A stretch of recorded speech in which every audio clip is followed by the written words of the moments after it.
So now I'm back looking at the swallows flying. I've got flagging now. So I'm gonna put this last eye button in. We put one in the nest to monitor the heat in the nest. So if it's eggs, it's when mom's there. If it's nestlings, it's when the nestlings are there.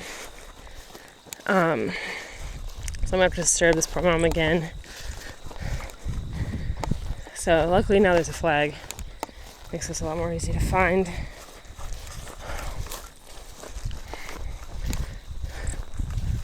Mom's still chipping at me. Okay. So here we are again, pink cow pie. And the babies are just up over here again. Yeah, over here. So they're starting to bag. They're hungry. So I'll let them be. Go back over here to the pink rock. And I find the plants next to the pink rock. And in this case, I'm going to use one of these little sage plants because the rest are thorn bushes.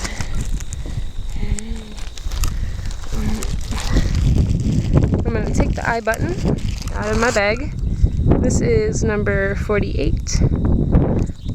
They're just little buttons attached to nails with parafilm. And I'm going to stick it right at the base of this plant. Right here. Just push it into the ground. So this will record the actual temperature so we don't confuse the temperature of the parents with like how warm it is outside. The top came off. Hopefully it stays okay because I don't have anything to fix it. So now I'm taking the flagging. I'm going to attach it to the top of this plant so you can see it when you're walking by, and the bottom so you can see about where the eye button is, but I'm going to sit you down while I do it because I need both hands. So I'm going to sit you on a cow pie. Sanitary, I promise. Tie it here. Tie it here. So number 2 was set in the nest. Number 48 was set here. 48 is set at 12:30. Nest was 12:20. So I'm going to get back from the nest. So now it's right there. It's all marked. The cows will eat it, of course. But hopefully this is sparse enough that whoever's coming out here when the nest is done can find it.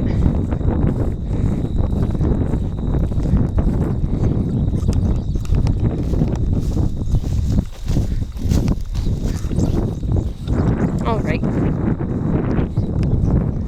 So now I'm going to set up my blind. I'm going to set it up like right here in the corner, which isn't 40 meters from the nest. Maybe it is. But we've got to be used to people coming out here. So I will stick you here. You're on the fence post now. Facing this way. Kind of want you to see how hard it is to set up a blind, but I kind of don't. This is embarrassing. So you might just have a nice look at the prairie while I set up this blind.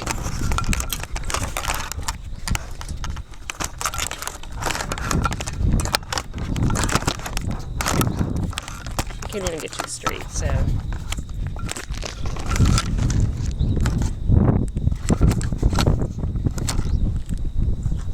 Hey.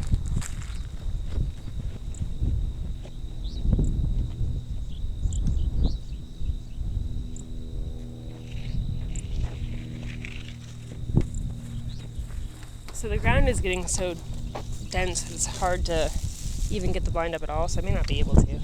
Got rose thorns all through my hand now. Mama chipping at me. Hopefully Dad will be back soon to feed. Because we don't know the exact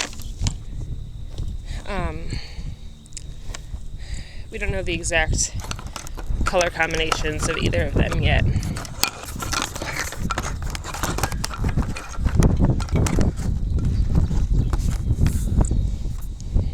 So I don't know if you could see this. Hey, I don't even know if you're still on. Yeah, it claims you are. This is just a ski strap. That's what I use to hold my stuff together. Alright.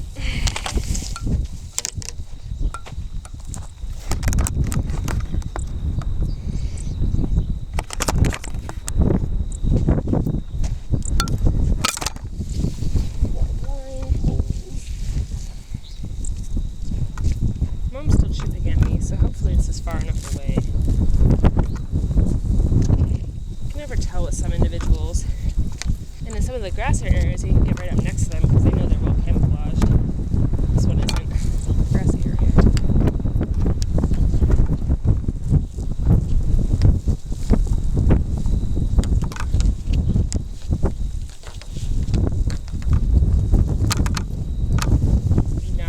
This is so knotted.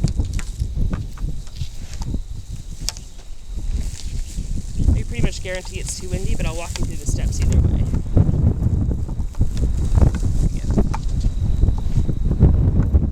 Okay, so here's the front of my blind.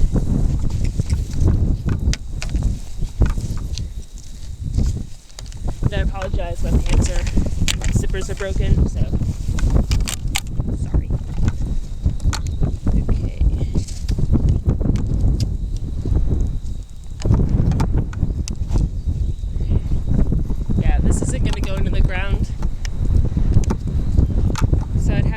Little pole like this that connects over here.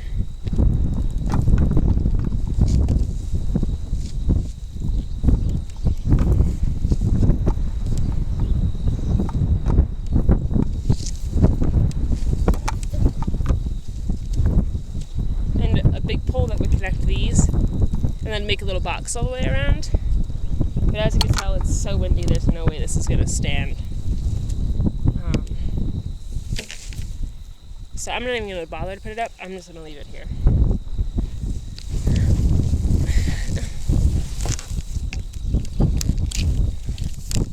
Break it down. I'm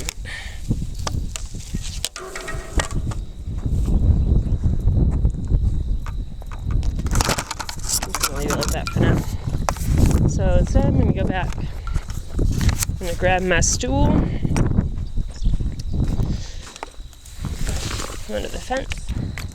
And stick it up over here.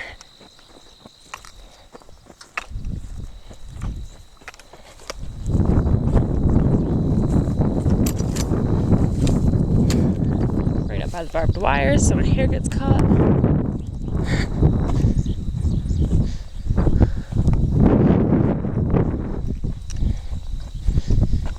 I'm gonna grab my scope. This is Dr. Sandercock's scope because Alice's is in the shop.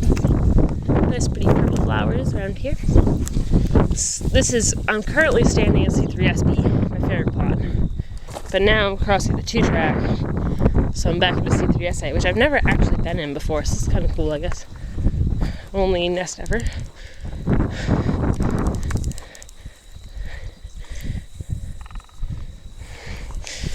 The kind of rule of thumb is that the burns help like they add nitrogen to the soil, so it helps things grow better the year after a burn, or like the year of a burn if it's a spring burn. So theoretically there's more food on the recently burned plots, which I think this one over here is. So the birds would want to nest over here where there's a little bit more vegetation cover, as you can see probably, hopefully, than over here where there's a little bit less. Like you can see around the nest, there's like nothing, but more food. And almost all my nests have been right over there, including, I think, the first nest of this couple. So I'm a little bit closer to the nest than I'd want to be, which is kind of their fault for putting it so close to the fence. So now I sit down, have my blind ready to go, or my scope rather. Windy, windy, windy. I just pop my scope on.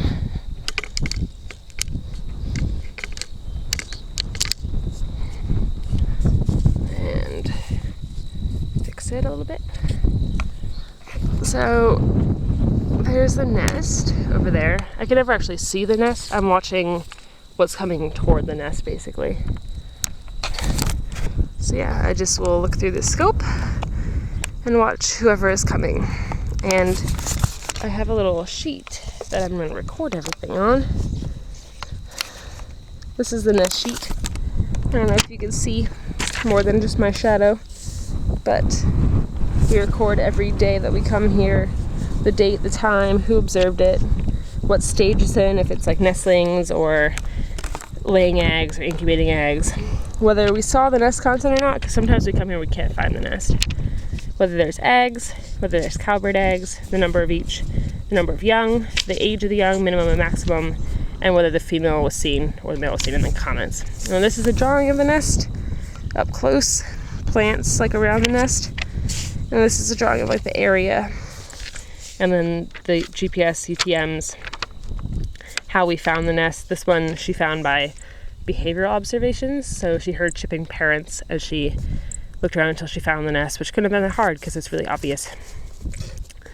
And the name of the nest, which is the name of the plot, C3SA, the initials of the person who found it, Emily, so EJW, Emily Jemima Williams, and then the number of the nest, which is the number of nests she's found so far. So she's up to 25. I'm up to 4. And then the male bands, which she only saw 1 of, which is P, and female bands, which she saw 3, A, S, and B.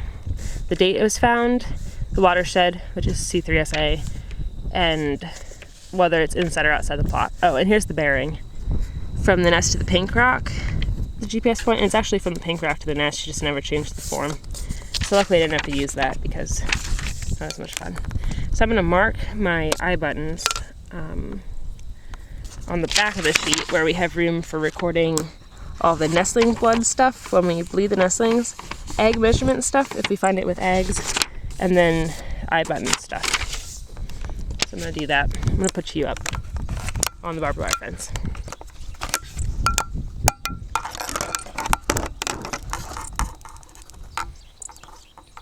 Hey. Can you hear the parents chipping? Here's one right up close. Who is this? Might be a young one, actually.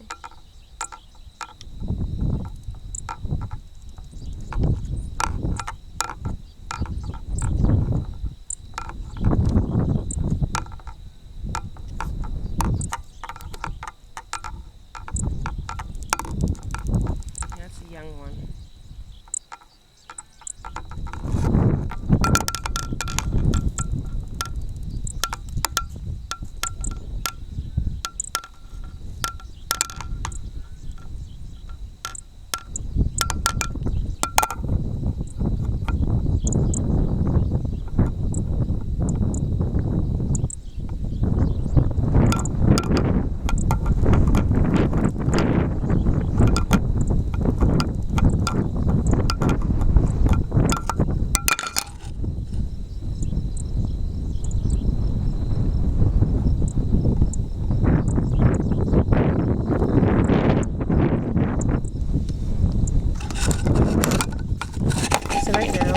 At Mama. She's flying right now above the nest. I don't know if you can see her. Shipping. She is ASBB. So that means she's got a gray band on the top of her left leg, a silver band below that on her left leg, and then 2 blue bands on her right leg. Light blue. Dark blue is D. Which is very exciting because she is the female that I thought she was. So she was the mom of the first nest I watched, which was a much better nest build attempt than this one. So I'm gonna hang you back up on the fence. I think you're still recording. I promise I'll try to edit all this out.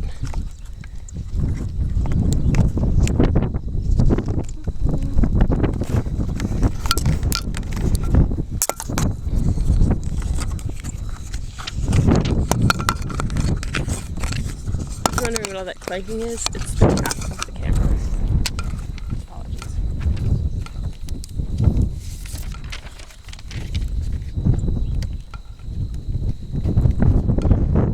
So now I'm getting out a nest observation sheet, in case you're wondering what I'm doing.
There's a lot of young birds hanging out around here, which makes sense because a lot of hatched, but still.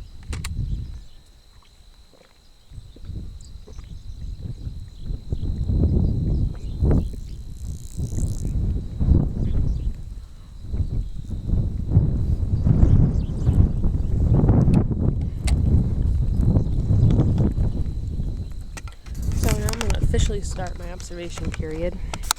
I would have started it a little bit more quickly. Actually, give me 1 second. I'm going to check this bird who just flew in.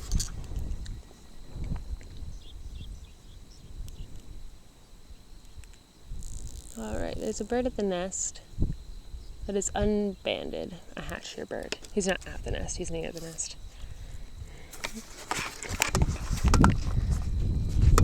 So, this is actually the first time we've ever seen a re-nest from a female whose nest has failed. This nest, unfortunately, was scalped by cowbirds. They were literally scalped.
Really, really gusty out. I don't know if you can tell that.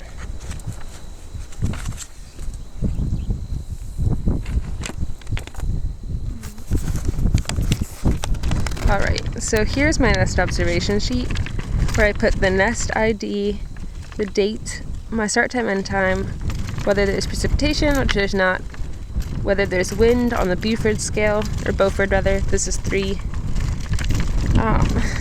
Whether there's cloud cover, and for that I look directly above my head. Clouds there are, so